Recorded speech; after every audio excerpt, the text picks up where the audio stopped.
Invincible Versus isn't the game we thought we were going to get.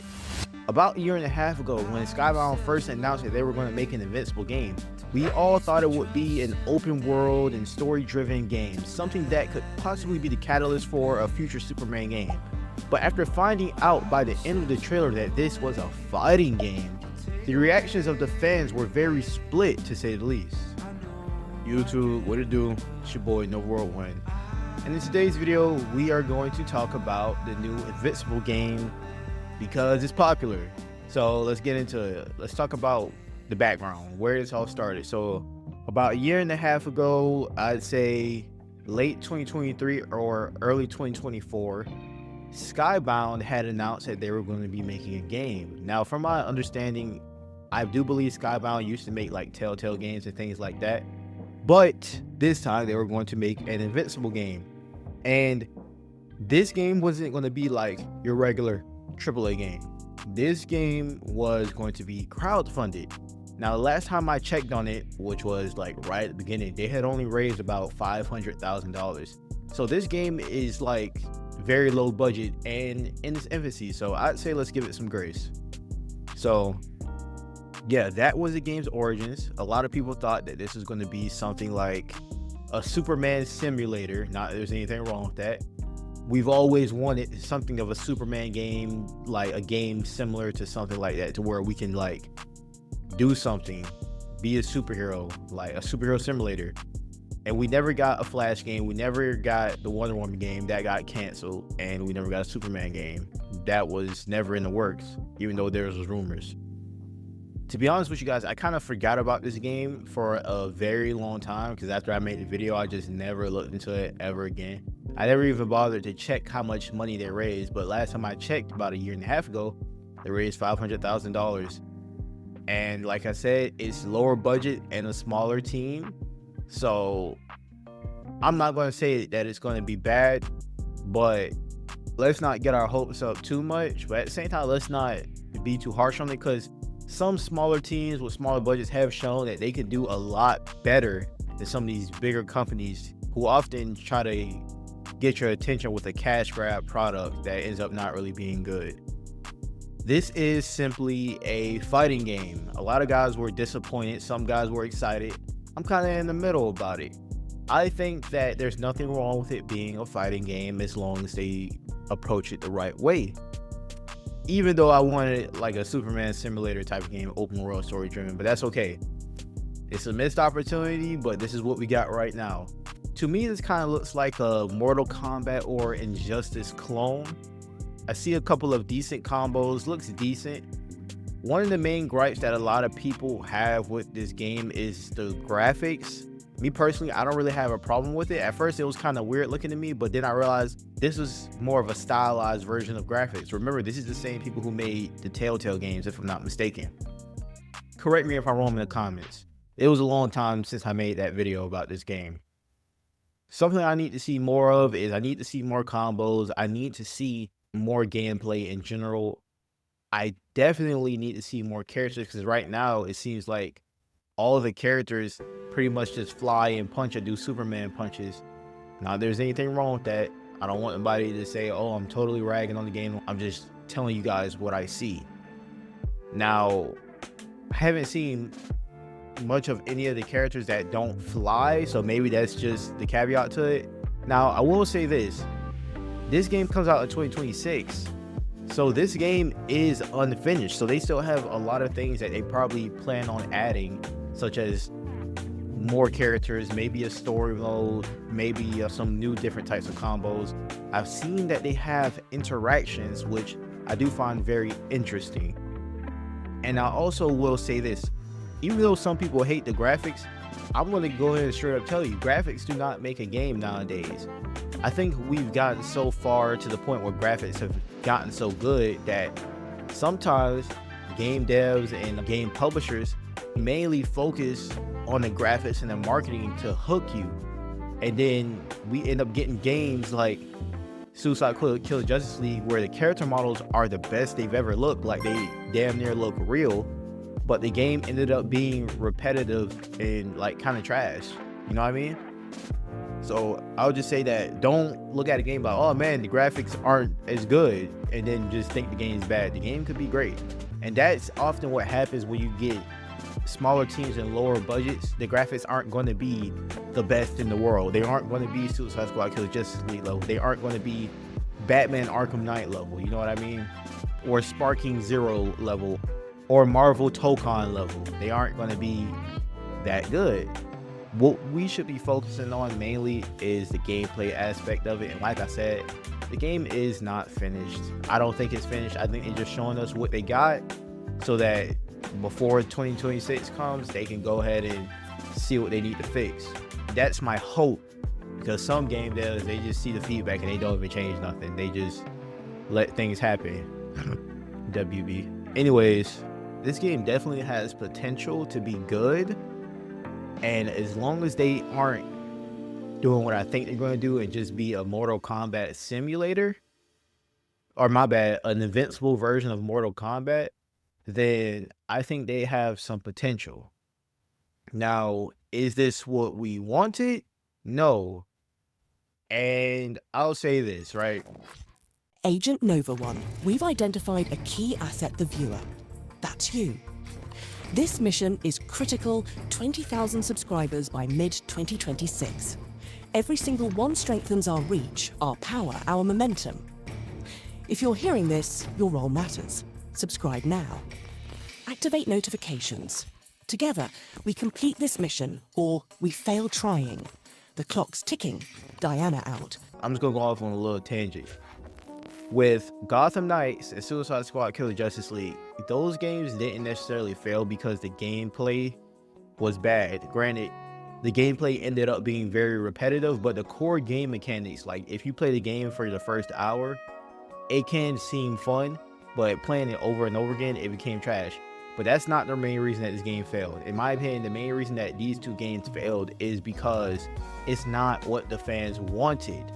When we first heard of Gotham Knights, we thought we were going to get a game, or really all the fans, they thought they were going to get a game that basically mirrored the Arkham series, but you could play all the different characters. I mean, I remember back in the day when people had mods where you can basically break out of the practice maps, out of the AR challenges with like different characters and basically run around and play as them. That's what we were expecting. That's what we wanted out of these games, and that's not what we got. So a lot of people took that and said that, oh, these games are trash, regardless of like how the mechanics work, regardless of if the game just wasn't for them. A lot of people just said that the game was trash. Some people never even played it and said it was trash. And that basically destroyed and crushed the growth of these games. And it's the same situation with Suicide Squad Killer Justice League, because people really didn't want that type of game. They really wanted a Justice League game instead. And that's kind of like the problem with game developers, is for some reason they just don't know how to listen to the fans. They don't know how to give them what they want. And if they would give them what they want, they would make so much more money. That's the thing about it. That's basically kind of a similar situation that this Invincible game is in. And yes, I get it. Yes, they were on a smaller budget. But I do feel like even with their smaller budget, I feel like if they would have even attempted to make an open world game that was, maybe the graphics weren't as good, maybe the graphics were stylized how they are now, I feel like a lot of people would have supported that. But let me know if you beg to differ in the comments on that situation. Me personally, I'm still going to support this game, whether it's a fighting game or an open world game, because I like video games. I just want to try it out. You feel me? But we wanted a Superman simulator, open world, story. We didn't want a fighting game, but this isn't bad either, as long as they handle it right. Something else I wanted to point out is that Invincible is still kind of niche, and supporting this fighting game could be the potential beginning of an open world Superman sim like a lot of people wanted. And the reason why I say that is very niche, a lot of guys may not think that is very niche. Believe it or not, Invincible, tell me if I'm getting the information wrong, but Invincible came from a creator that came from Marvel and DC. he basically wanted to break away from the big like comic guys and make his own stuff. So he made his own stuff in the form of Invincible, and it just blew up from there. So Invincible may be profitable, but I don't believe that he has the capital that a brand like Spider-Man might have. I don't believe that he has the capital that a brand like Batman might have, because they have the entire capital of DC backing them, or the entire capital of Marvel backing them. So that's why I believe that supporting this game could possibly, give the chance of us possibly getting a Superman sim that we always wanted. Because I'm going to tell you right now, WB is not going to do it. WB has proven that after Arkham Knight, that they're not making no more good games. They're not making no more games that fans actually want. So this could possibly be the chance. And I'm not trying to just chill out this game or whatever just because, I want people to play the game with me. I'm just saying that these are the possibilities. Now I'm going to tell you guys the pros and cons of what they're trying to do with this Invincible game.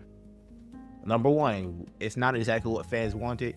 So the fans might end up killing the growth of this game automatically. I already seen some slander on TikTok about the game before they even played it. I just hope that this game isn't just one of those repetitive cash grabs like Gotham Knights or Squad Kill Justice League. The growth of this game could also be killed if they decide to make the same mistakes of those games that I just stated above and not actually take the feedback from the fans and make changes from here until 2026. Anything that fans are complaining about, y'all need to take that into consideration and change it or fix it.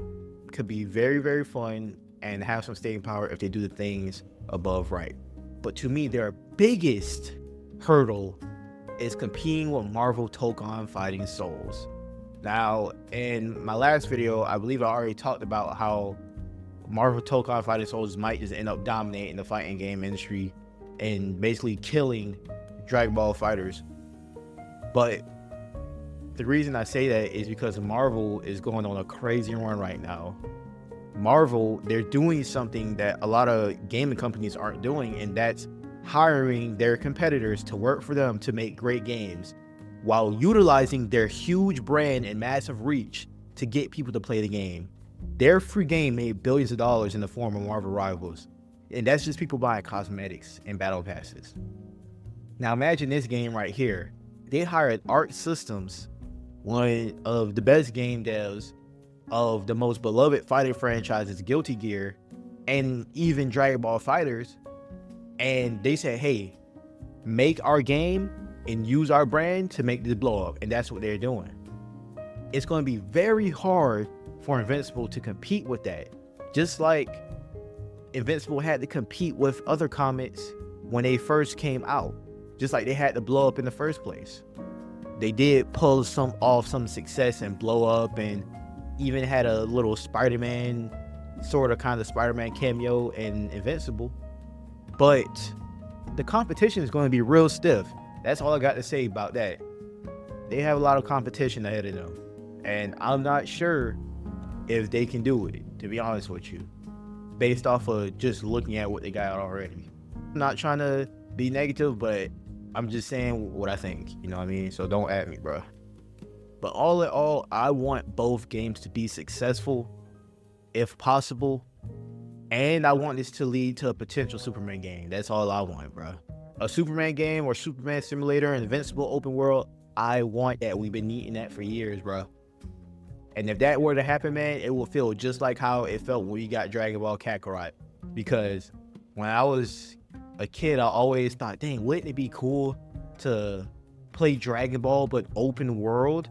And then when we got that Dragon Ball Kakarot, bro, man, that was like a dream come true. And if we could get like an Invincible open world game or a Superman type of game, bro, another dream come true.